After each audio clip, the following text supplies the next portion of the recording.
Hello and welcome to the Introducing Herbal Medicine online course. This course deals with Western herbal medicine, which has its roots in two great herbal traditions, the Greek-Arabic tradition and the North American tradition. In this first video of the series, I'm setting the scene by taking an historical view of ancient traditions. The use of plants as medicines predates written human history, and we have archaeological evidence of this. For example, in the Paleolithic era, a Neanderthal burial site 60,000 years ago showed pollen from herbs which are now known as medicinal plants.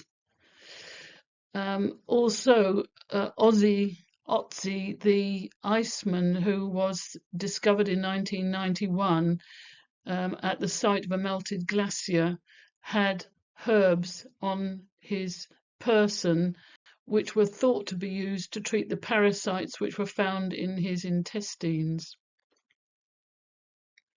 Early documentation of herbal use comes to us from example Mesopotamia, where there was over 5,000 years ago, clay tablets were found with lists of hundreds of medicinal plants, including myrrh and opium. And of course, the great Papyrus Ebers from ancient Egypt talked about over 850 plant medicines. These included garlic, juniper, cannabis, castor bean, aloe, and mandrake. Early documentation also comes from India in Sanskrit writing, and the details in these writings form the basis of Ayurvedic system of medicine which is practiced in India today. From China, the first great Chinese pharmacopoeia was written about the time of Christ and lists over 365 medicinal plants. In ancient Greek and Rome, we had key influences like, for example, Hippocrates, the father of Western medicine, as he's called, who wrote the Hippocratic Corpus, included all sorts of herbs, including commonly used ones today, elderberry and St. John's wort. Then there was Galen, who had a huge influence many years after his death, after writing his magnum opus. And finally, Dioscorides, who wrote the Materia Medica, which had great influence also, including over 1,000 medicines.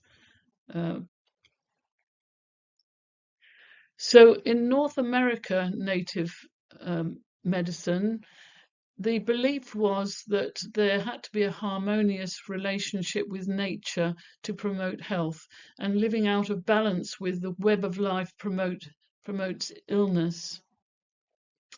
In illness, mental, physical, emotional, spiritual balance had to be achieved because the mind, body, and soul were interrelated.